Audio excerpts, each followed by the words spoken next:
Hello, and thank you for stopping by. I'm your host, Jerry Royce, and welcome to Positive Power 21 Network, where you get your positive on. This is a worldwide podcast for growth, wealth, and success. Thank you. Positive Power 21.org, Internet Radio. Thank you, everybody. Thank you for tuning in. Thank you for tuning in to Positive Power. When it's all positive, it's all power. Positive Power 21. I'm your host, Jerry Royce. And before we get the show, we have a special guest on tonight. It's going to be a good show. But before we get started, we're going to talk about Fast Tech Solutions. The website is up and running. You can click on our link. Well, actually, the link is not working right now, but it will be tonight, promise. Also, we have www.zukispetgifts.com. The link is there. Click it. Go right to her site. Always looking to find a special gift for a special friend that has a pet. Gift baskets are the perfect gift, so give it a try. And don't forget about Jerry TV, where we have motivational conversations on making a difference in your life, trying to transform yourself. All right, and we will have the link to our newsletter pretty soon, and I appreciate everybody tuning in. Oh, let's not forget about LoriJazz.com. She has 2 CDs. It's up on her site. You can download them from iTunes, Amazon.com. Okay? And that's Lori Williams, the songstress with a songbird from Washington, D.C. So let's support our neighbor for those of you who are living in Baltimore and Virginia. Okay? All right, ladies and gentlemen, tonight we have Dr. MICHAEL WAYNE Hopkins. He owns a company called LapelApparel.com. He moves these beautiful little. I've been trying to get some from him, but he always ignores my email. But anyway, you want to check that out. They look really good on a very fine suit. Also, he was involved with a company that was dealing in multi-level marketing, which I find to always be fascinating. My wife won't allow me to get back in those businesses anymore. I had to make a promise to her a couple of years ago. But it's always good just to network with people that do that, because you learn so much about marketing. It's one of the toughest things out there to do, is how to market, how to understand your client, and how to deliver the goods and the products and services to them. And also, he has a book that he's about to release. He doesn't have a title right now. He's still in production with it, but as soon as that book is released, he's out there doing book signings and everything. We're going to get him back on the show. So we know. As a matter of fact, we'll make sure we find out where he is so we can have him in our brand new page of calendar of events, where we be tracking various authors, and hopefully Micah has some video blog up talking about his book, and we'll have that loaded on our video blog session for authors only. So that is fantastic new things that we have going on right now for our author friends out there. So, Michael, welcome to the show. How you doing today, sir? Hey, Jerry, I'm doing well. Thank you for having me. My pleasure, man. I'm glad that you're back in good old B-More. I mean, I know it's probably not the circumstances that you wanted, but it's always good to have old friends back among family again, man. So what's going on out there with this book project and everything you got? 'Cause I was really surprised to hear that you was about to release it. Well, yeah, it should be released probably in the next 2 months or so. I've been finishing it up now. Actually, this has been a passion of mine, I guess over 10 years, actually. It's been a passion of mine dealing with that unique dynamic between pastors and parishioners, that church environment. Yeah, that's a deep topic. But, Mike, before we get into your book, give us a little background about you, so my audience know exactly who they're listening to, get a good feel of you. I'll be happy to do that. Well, I do have a background in pastoring. I've been pastoring for 20 years in both Baltimore, New York, as well as Washington, D.C. I also have a background in entrepreneurship as well. I've had several businesses, and some has been well, some has been doing really well, and some not so well, but all of it's been good. It afforded me the opportunity to gain a whole gamut of different experiences. Yes. Good experiences, and some bad, I know, but it's all a learning experience, though, right? Oh, definitely. All right. And you were in the military also, correct? I surely was. I'm glad that you remember that. I did serve 10 years in the United States Navy. Of course, those was my younger days. Yeah. Wow, that's a lot of years, man. To skip right on over that 10 years, man. That's pretty good. Yeah. You know, I had made plans to stay in the military, but just had things just kind of happened differently. Yeah, that's a question I was going to hit you. Why 10 years? Well, I think I initially enlisted for 6, and then I re-enlisted for an additional 4. And after that, I just went into the ministry. And I got out of the military and went straight into the ministry. Went to seminary, and after that, I went on and got my doctorate. Wow, amazing. Wow. Now, you know, people always wonder, you know, what make a man, you know, go that direction, you know. Like sometimes you hear, I listen to a few pastors, you know, tell that story, and a lot of them say that they've been fighting with it all their life, you know. They was ignoring God, and they just went out to do their own little thing, and then when they finally hit rock bottom or something like that, then they decided, hey, I don't have anything else better going on, so let me go ahead and because the man is calling. So what exactly happened to you? Well, mine what was happened quite to you? different. Mine was the opposite. There was no golden trumpets. I didn't hear any trumpets, no voices from heaven or anything.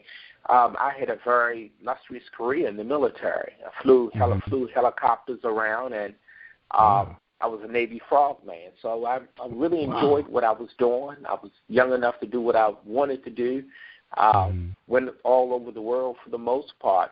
But I just had a deep down urge to go into the ministry, and that's the direction that I ultimately decided to do. It wasn't a thing where I was just fighting it. No, it wasn't that at all. I kind of got the urge and knew that it was genuine, and just prepared myself professionally that I could do it the right way.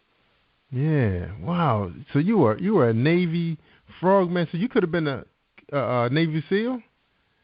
Well, I guess anybody could do that, but mine was basically search and rescue. No, not everybody can do that. Not belittling that. Those guys are some special guys. But I was search and rescue. If you saw that movie, The Guardian, with Kevin Costner, that's what I did. Yeah, I remember that movie. So you guys flew into any type of storm situation to try to rescue. Right. Wow. And I never could figure that out, Mike, because, okay, here you have maybe 2 or 3 people. I'm not sure the count of who you're trying to rescue, but you send in a crew to risk their life to go save maybe 2 people. I just feel like it didn't add up. That's what many people do.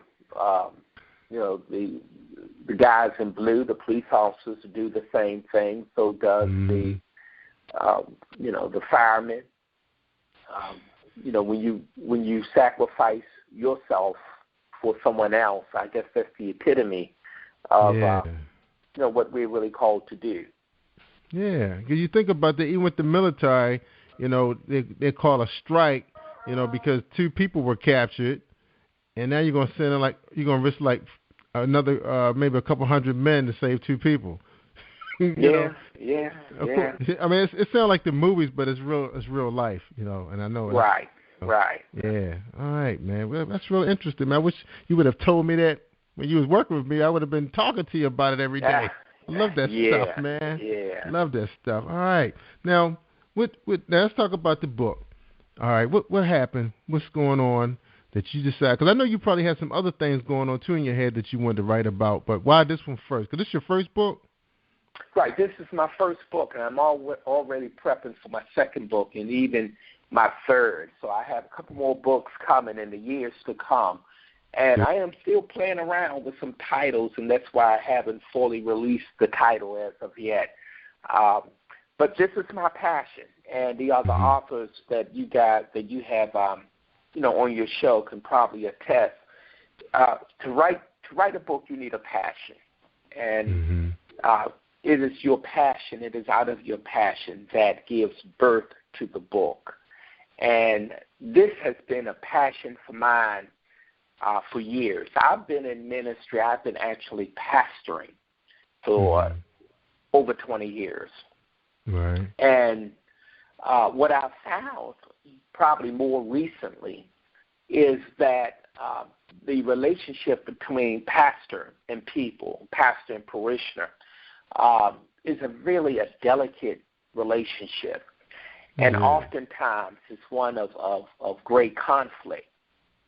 And more so today, I believe, that it's not ending well for various reasons. And when that rift spills over into, the congregation, and it's the result of that conflict is brokenness.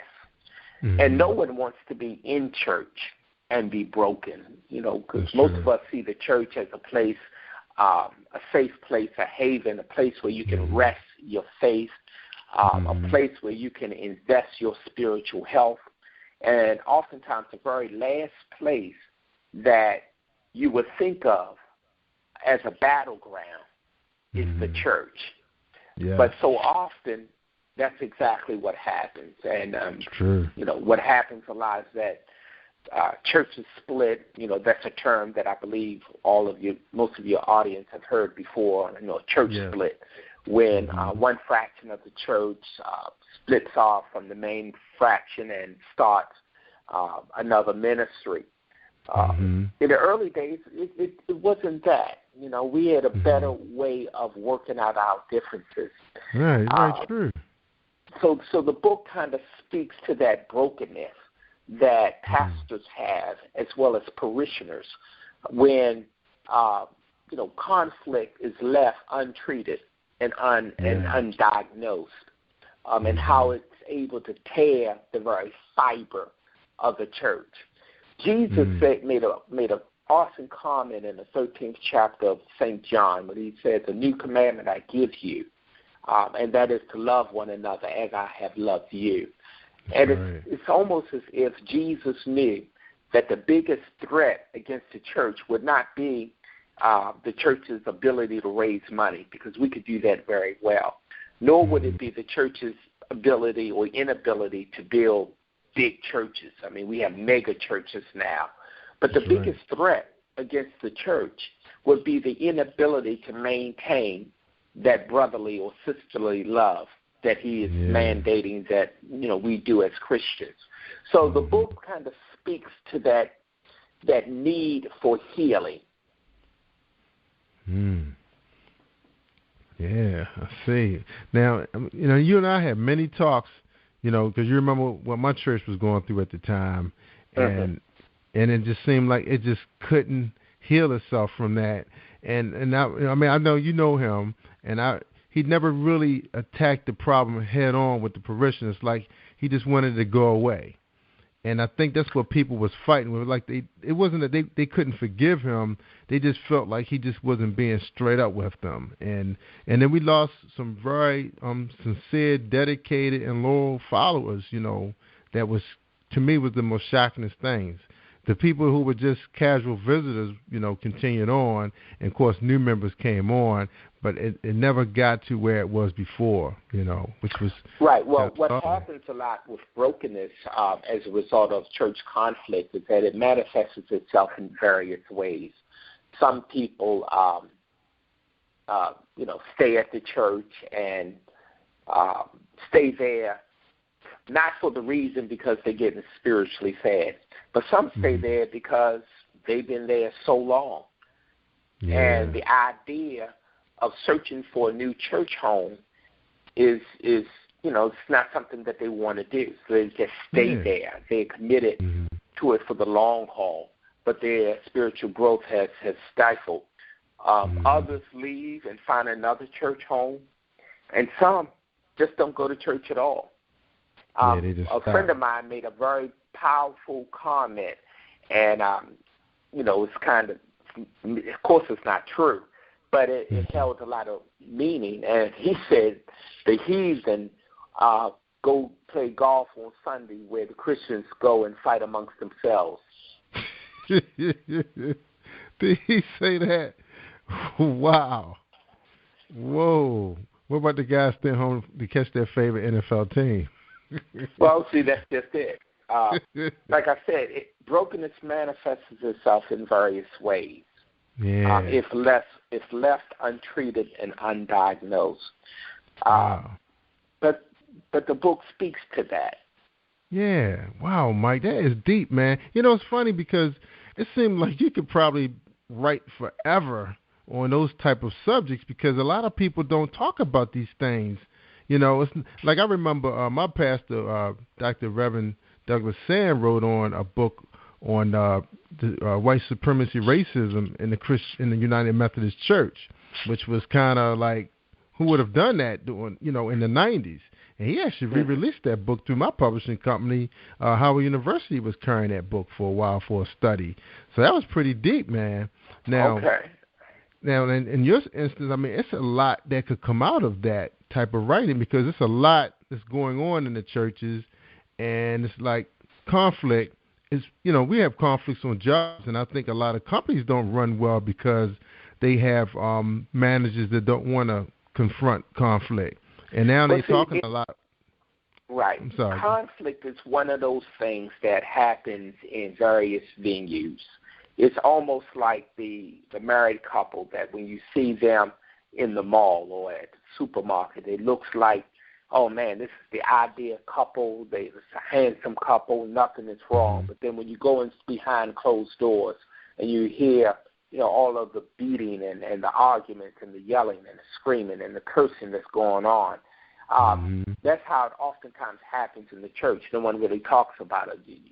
We hear of all of the good things that's happening, and behind the stained glass and the cushioned pews, this exists. Yes. All right, then Mike, let's talk about the new guys, the new school ministers. I look at you, Dr. Lawson Blow, David Lawson Blow, Richard Holland. We can name a few more cats that came out around your era. These guys have a different style, different flavor. Jamal Bryant, and it seemed like all of you guys have that same charisma that you can be just as big as a Jamal, if you wanted to be. Well, my ultimate aim is to be more like Jesus. More like Jesus. That's my goal. But the thing with the ministers today is, although the message of the gospel has not changed, the method of ministry has. Yes. The gospel is the same. The ministry has evolved and has changed with the times. And I believe that ministers today, pastors today, they have not a flair or style, but they have a commitment to the form of ministry where the community is being served. So you may see a lot of ministers today dressing differently, still, of course, in decency and order. Right. And the method of preaching is has evolved. Of course, the gospel is immutable. It's the same. The message of the cross is the same.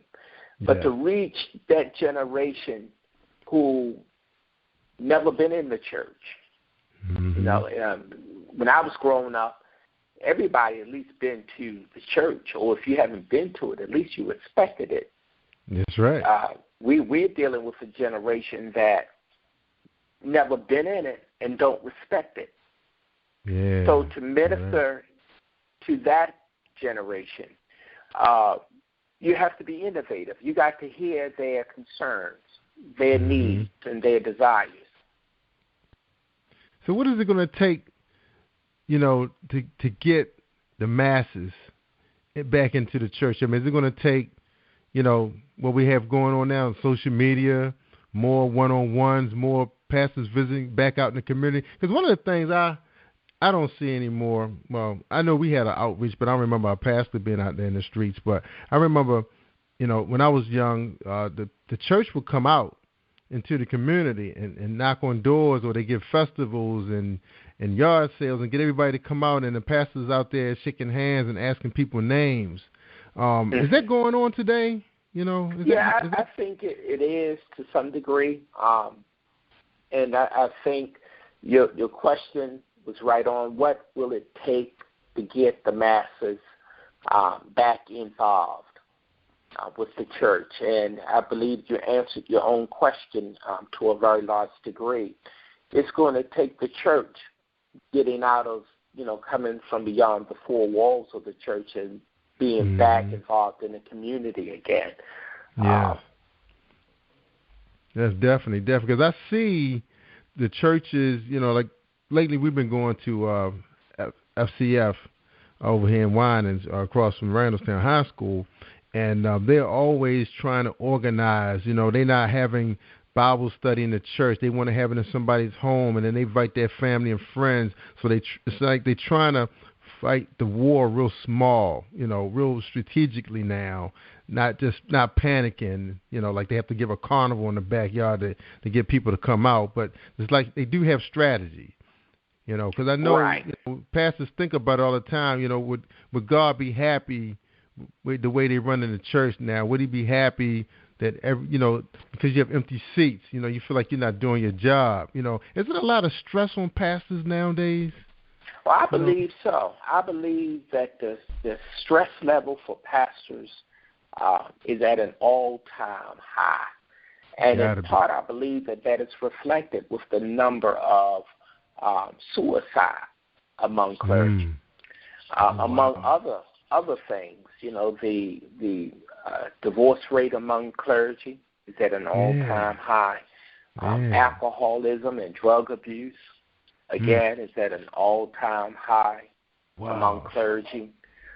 So I believe that the stress level for pastors is at an all-time high because I believe that the church is starting to turn again. And when I say turn, I believe that it's starting to morph into, the next paradigm, if you will. There was a time when, just being, all you needed was an organ and a microphone and four walls. But now to be effective in the community, you need to know about social media. You need to know about email, and you need a website. All of those things. Streaming live. And a guy came to me today and said, he asked me the same question. He said, my pastor wants to stream live into the parishioner's home. What software can you recommend, Jerry? And I mean, he's an IT guy. And I was like, well, dude, I could recommend a few of them, but the people have to go to it in order to get it. Because he said, well, can we do it from our website? I said, I said, right now, YouTube and all these organizations, they want people to come to their site, so they're trying to limit the amount of software that you could drive from your website.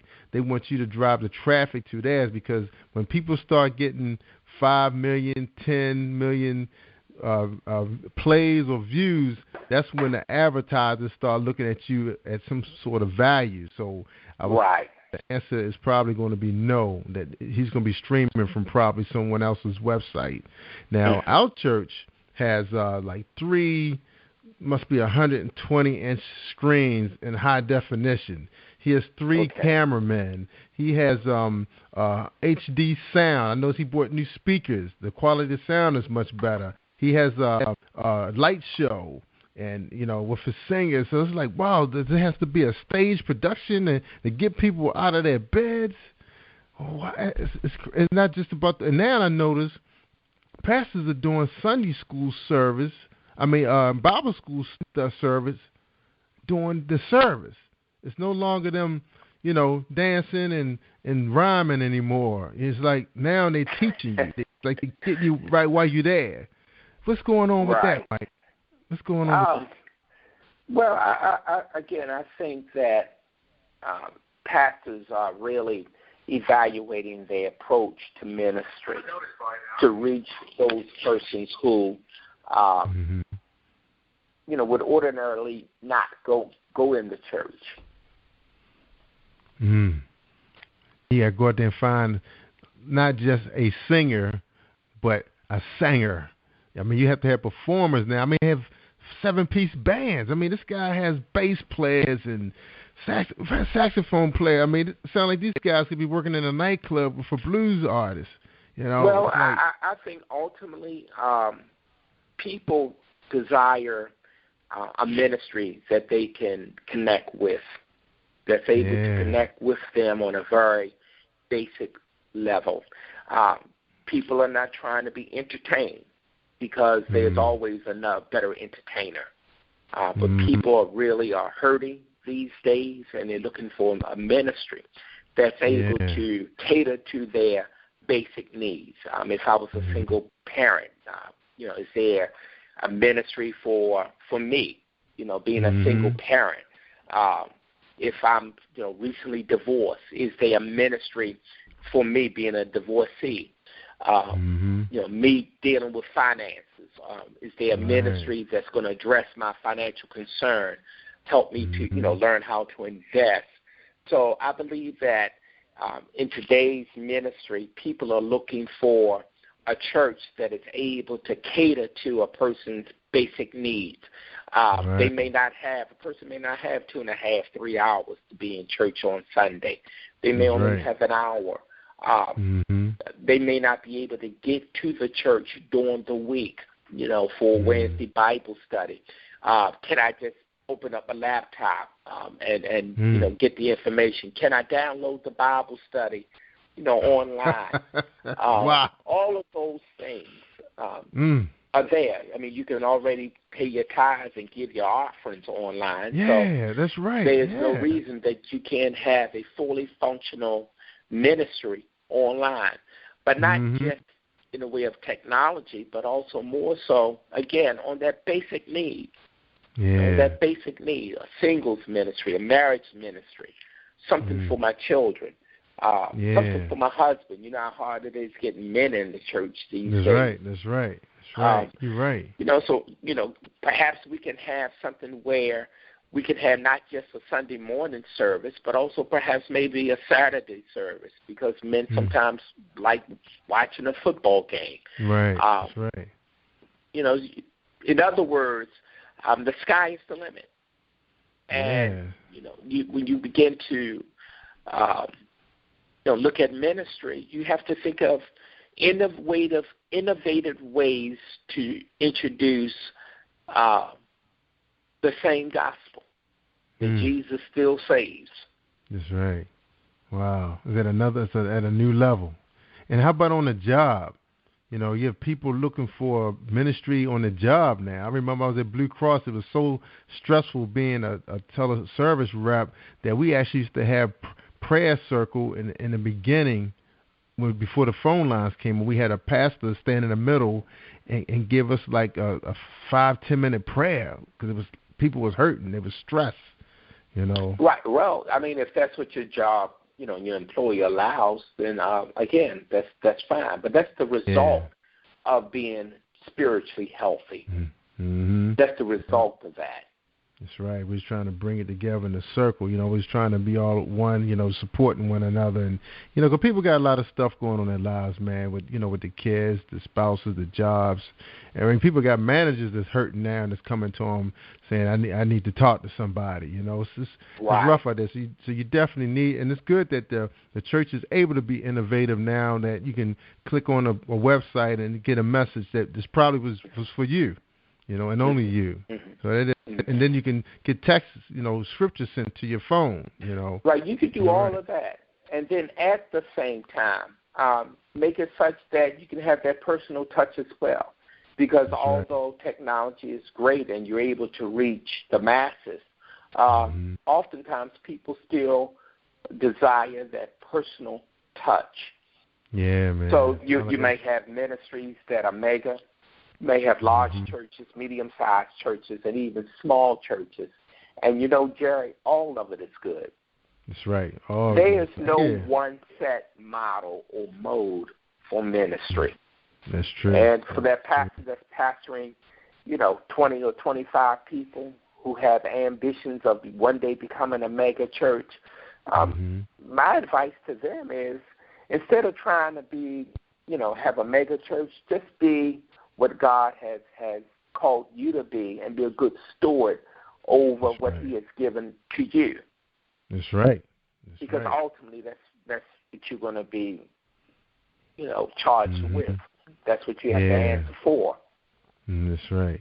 And and it's funny, Mike, because when I was at Martin Luther King United Methodist Church in the city, the pastor knew everybody's child's name. I think we had maybe 150, 200 members when things were going really great, but we had a lot of entrepreneurs. They had the money to keep the church building, functioning properly, keep the furnace on, keep the lights on.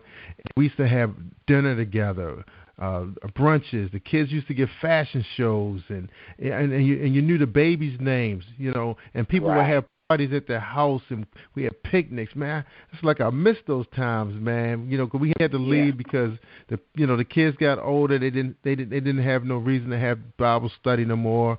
We didn't have that many small kids. So when we had our kids late, we didn't have any place for them to go, and so we had to find a church that were able to support our needs. And that was something you had brought up earlier. Again, looking for that can help. What you need from your family at that time, and that was church school for us. But right. Man, well, everybody don't need the same thing, and that's right. the good thing about the church.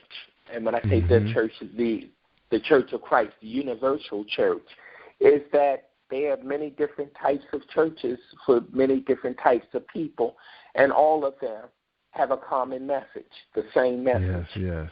That's right. All right, Mike. Now we moved a little bit past our half hour, but I wanted to ask you this. Okay, you left a good government job to pursue the church full time.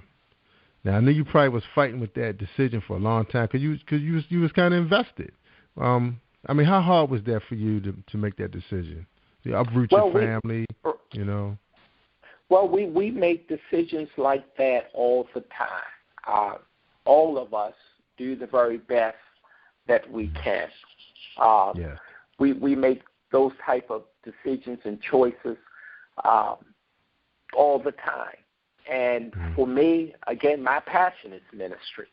My passion is that unique relationship between pastor and parishioner. Some people describe that relationship as a marriage. But that's not correct because the church is married to Christ. But it is a very unique relationship. And when it goes bad or amiss, then it renders both sides unhealthy. So making that type of sacrifice was, pretty much easy. We prayed about it, my wife and I. And ultimately, we did what we believed that God was calling us to do, and I'm glad that it happened the way it did. That's right. Experience, a life experience. All right, man. But we're glad to have you back among the Baltimore area, and I know you out there with your guys out there, making some noise out there in the pulpit because I see your Facebook. I'll be preaching tomorrow. I surely would. All right. So where you gonna be tomorrow? I'm going to be at the Christian Love Baptist Church located on Falls Road in Baltimore, Maryland at 7:30. All right, 7:30, sir. William Bailey is the pastor. William Bailey. Oh, I know that name sounds familiar to me. Do you guys have any connection with Rodney Bailey's family? Because I know they have a church somewhere in the city. No, I surely don't. Okay. All right, Mike. So we wish you luck with the best with that, man. Getting back into a full time again, man. I know it's going to happen real soon, and we know that book is going to be out, and that's going to make some noise. And I am excited about that. I really am. We want to find out where you are. Make sure you shoot your calendar to us so we can get you. Somebody just came in here. Let me meet them real quick. I want to make sure that we know where you are so we can get you on that calendar of events and people can follow you. Now, there's a lot going on in the Baltimore area, in Washington, and Virginia, and Delaware, and New York with all these festivals coming. So you're coming out just in the nick of time. So make sure you check out our site so you know where the conferences are. Now, before we let you go, Now, you and I used to chit-chat all the time about multi-level marketing business. That was my thing, man. I mean, of course, I made a promise to my wife I would never do it again. You know how I was fighting with it, too, because I wanted to try it. Now, tell us a little bit about what happened when you was involved with that greeting card business when you was moving the Right. greeting It was called Send Out Cards. It was, and I went into it, and I'm not a marketing guy at all. Actually, my wife kind of recruited me, and she said, "I found a product. You really need to look at it." And I went. I said, "Oh, this is pretty neat." You actually build your card online, and you send a card. Now, most of the people I was telling about it thought that it was an e-card that a person receives in their, email account. But no, it's an actual card. You build a card. You select a card. I believe it had 7,000 or 10,000 selections. You can personalize the card. You can add personal photos in the card. And what would happen is that the company would actually print the card with your personalized message on it and send a real paper card to the individual's home or place of business. And you could also add a gift. You can send brownies or even a gift card if you like. Wow, great. That was a good model. Now how is that company doing right now? I mean, was that a difficult company to market? No. Actually, it's still going well. Sendoutcards.com. So you still involved with that? To some degree. Okay. Now, if you stuck it out like any multi-level market, it seems like you just have to come in at the right time. You have to bring people on your downline. Is it still that same model where you need to bring people in to help push the product or service? Yes, it surely is. Okay, so they still haven't changed much because they have every day you're hearing about new things that's out there. Now, also, you have your website with Lapels Apparel Company. Oh, I'm excited about this as well. I surely am. I'm excited about Lapel Apparel. I believe all of your audience already know how popular the little lapel flowers are for men these days. You can watch almost any show where the man is well dressed in a suit, and he always has a lapel flower that's usually handmade. Well, my wife and I started a business called Lapel Apparel, and you can hit me up on Facebook, Michael Hopkins, and you can order. You can see all the lapels that we have of flowers that we have available, and you can order them. You can give me a call, and I'll make sure you get your lapel flower that you may be well dressed the next time you go out. Because I was trying to get a purple one from you, man, during the football season, man. I couldn't get nothing. I was in transition, but I'm here now, and those flowers are available. In fact, what I'll do is that I'll send you a photo of some of the purple ones we have. I could definitely do that. That's right, man. I got to be ready, man, because kickoff gonna be soon, man. I mean, we got the draft coming up. We just picked up a couple guys. Free agent. I gotta get my purple on, man. Now, what got you into that company? What happened? Well, there? it's my wife makes the flowers. Wow. She and we came up with the name. Wow. So it's our company. This is our grassroots homegrown company. I came up with the name, actually. Then I see the guys on NFL Network, ESPN with, like I seen Ray Lewis, with it, in his suit. Now, is he wearing lapel, or are they finding him somewhere else also? I mean, is this the original finding idea? it from somewhere else. Okay. So it's not an original idea. It's just basically you guys are just putting your own spin on it, a little better design, maybe. Well, men been wearing flowers in their lapels forever. Wow, I've never seen it until this past 2013. Come on, Jerry. When somebody gets married, even at church on particular days. Oh, right. Yeah. Okay. Like the real flowers, right? But not the silky handmade. Because I thought that was a fantastic idea when I got your email. Because I said, well, I seen Ray Lewis with that. Pretty much the only cat out there. Maybe Marshall Falk. I saw him. Yeah, he had Falk. one on. and Sharp, the dude that was on the Ravens came from right. Shannon Sharp had it, but I didn't see the White Cats rocking it yet though. But it'll catch on. Okay. Yeah, it'll catch on. Man. Yeah, definitely like to help you out with that, man. Definitely give me your website, your logo, and I can put that on the site, and we can sponsor, have you sponsor a show, man. Oh man, we'd be happy to do that. We'd be happy to do that. Yeah, that is fantastic, man. I'm really excited. I'm just excited. When you was telling me that, when I was like, when might I start that? I remember you promoting that on Facebook, and then I didn't get anything. I said, wow, man, it's so exciting, man. That is great. So you got this. That's a family business. Yeah. Well, I think most people need another form of income. Yes. But see, you can live off of that now. Now, what are your plans with that? Are you guys trying to go global with it? I mean, like you selling it on eBay, Amazon.com. Where are you with that? Well, we're working on our website. It should be up probably in the next 2 weeks. And the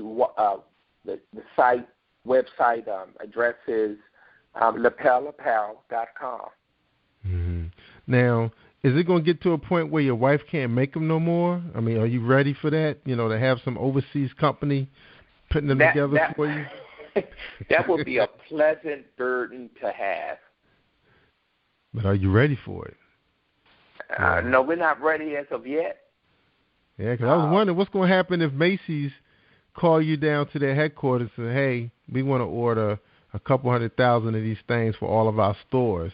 Then that means you got to find some people. Yeah. Yeah, because in that case, what exactly happens, Mike? Because I used to read about that in GQ where these designers have blown up overnight, but they didn't have the investment back in to pay the manufacturers. Because Kanye West, matter of fact, if you have any time, you should look that up, man. That was a really good program on YouTube. He was on Sway, his show up in New York, and they was talking about what happened when because I think Kanye invested $10 to $13 million, and he couldn't get in.